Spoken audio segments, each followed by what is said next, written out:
And so to our Deputy Secretary of Treasury, let us please applause his great role of leadership. President Akufo-Addo, it is wonderful to see you back in Washington again. I thank you for your work to strengthen the ties between our nations and our people.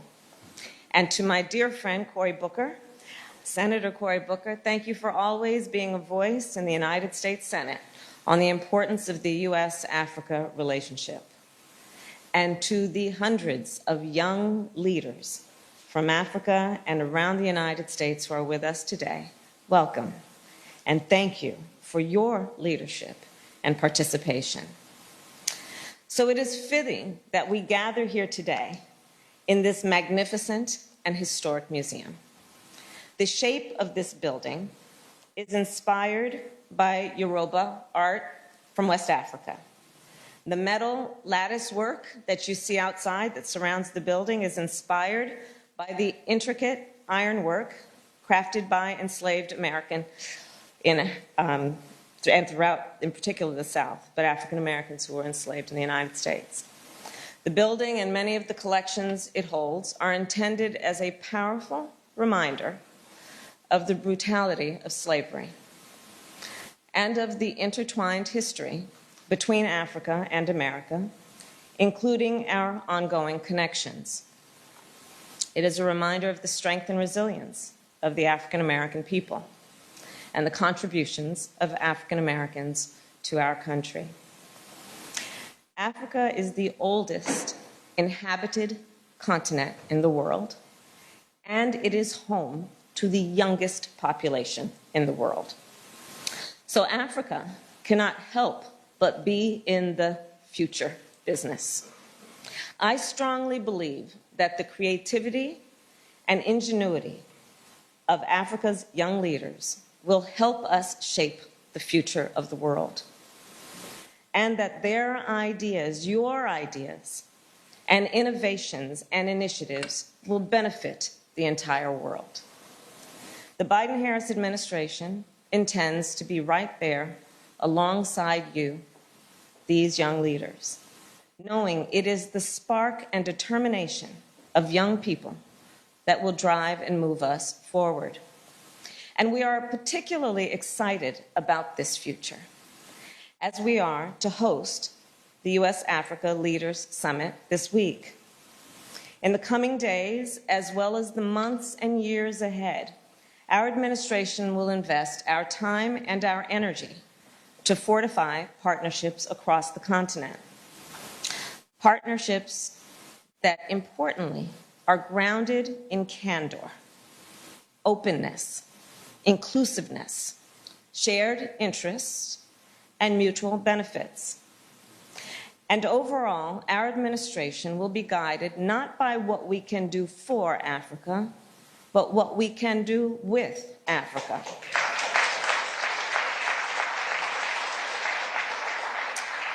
In recent decades, the United States and African countries have worked together to spur economic growth and expand trade capacity across the continent.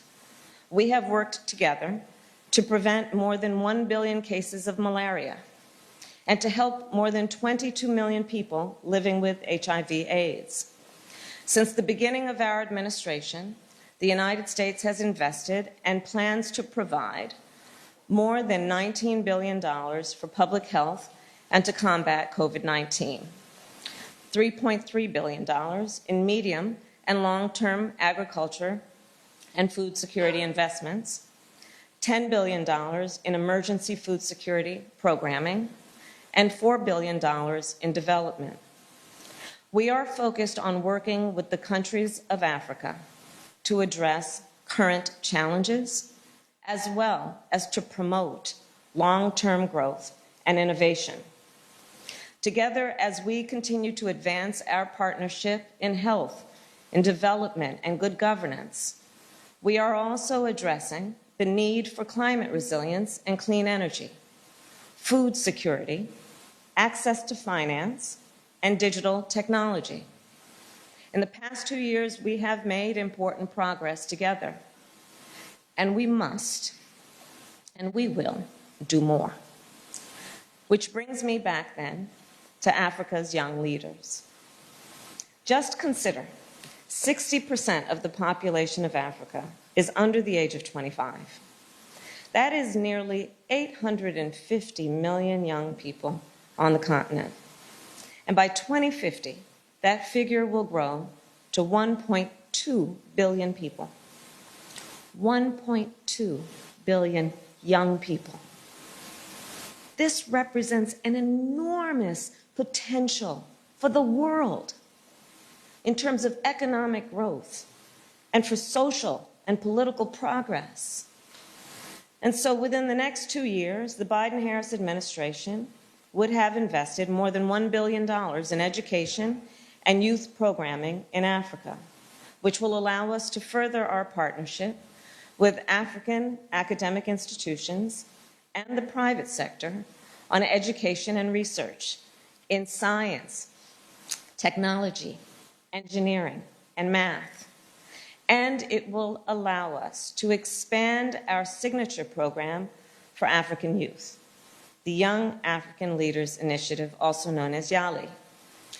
As the YALI alumni in the audience know, each year, fellows travel to colleges and universities in the United States for 6 weeks to study. They study business, civic engagement, or public management. We also developed YALI regional leadership centers to provide a similar experience at higher education institutions in Ghana, Kenya, Senegal, and South Africa. Through these experiences, these leaders join a continent-wide network of young leaders. Currently, more than 640,000 young Africans participate in the YALI network. In fact, today, yes, and today I actually met with some of the distinguished alumni, including a young woman who has worked to provide access to clean water for rural communities in Benin. I have met with Cecilia from Zambia, who is a social work student and created projects that provide leadership training to more than 1,000 young people a week. And Ian, who created an organization in Tanzania that uses animation, comics, and radio stories to encourage young people to participate in social change. And to build on these successes, it is now my great pleasure to launch the next phase of YALI, a new investment of $100 million with which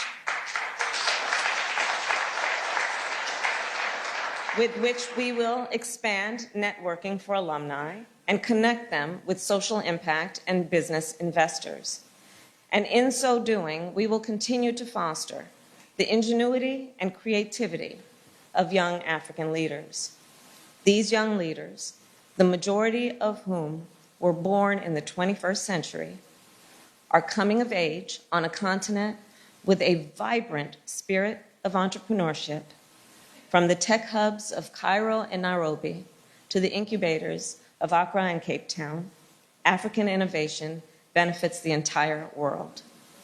Think of the Kenyan innovators who created a local mobile payment system that transformed global payment systems, or the Ethiopian startup that uses artificial intelligence to forecast changing trends in agricultural production and the climate crisis, and now is being used to battle food insecurity around the globe. Or the Nigerian fintech company that created a digital store at the height of the COVID-19 pandemic, which allows small businesses around the world to sell their products online. It is in the spirit of all of that that this week the United States Export-Import Bank is entering into a new memoranda of understanding with entities in sub-Saharan Africa, whereby we will provide more than $1 billion to finance American commercial investment in Africa.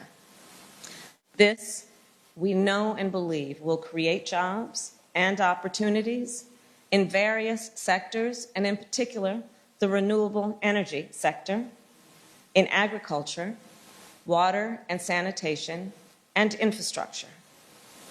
In addition, we will launch the African Women's Trade and Investment Initiative, a new program which will help women across Africa participate in e-commerce and access financing and export markets.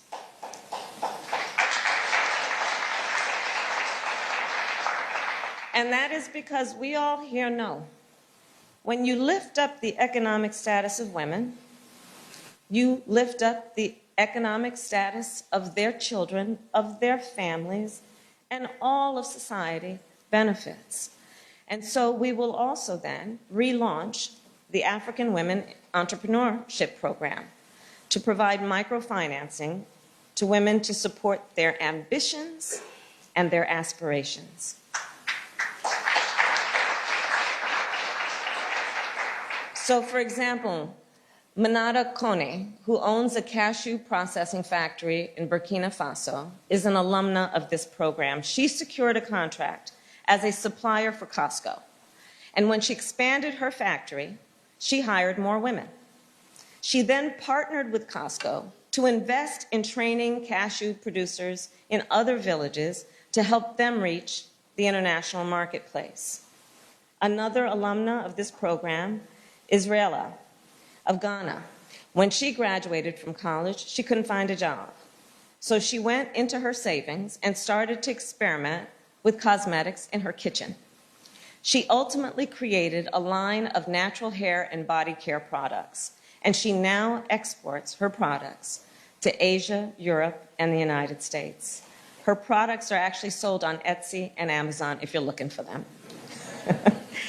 And she continues to provide vocational training to women in rural communities. Because we know that when we invest in populations that have the incredible capacity of these young leaders, they also take it as part of their personal responsibility to build a legacy so others can follow. And with determination and access to finance, ingenuity knows no bounds. So to invest in the future, we must invest in our young people. And to be effective, we must strengthen a broad coalition between government and community leaders, philanthropic leaders, business leaders, and young leaders. And of course, with the African diaspora, so richly represented in this room.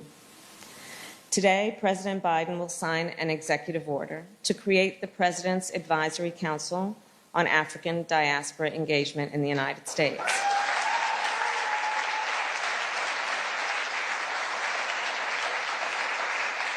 This council will provide advice and recommendations to the President to strengthen the ties between the people of Africa and the people of America.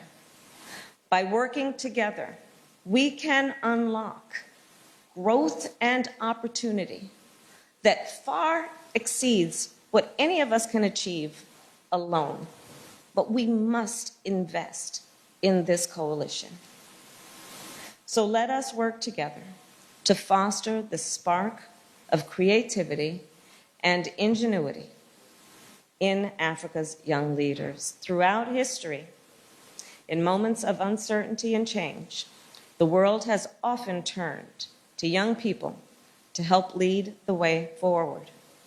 Now is no different. So to Africa's young leaders, I say, I am an optimist about what lies ahead for Africa and, by extension, for the world. Because of you, because of your energy, your ambition, and your ability to transform seemingly intractable problems into opportunities. Simply put, your ability to see what can be unburdened by what has been. I thank you all. Thank you.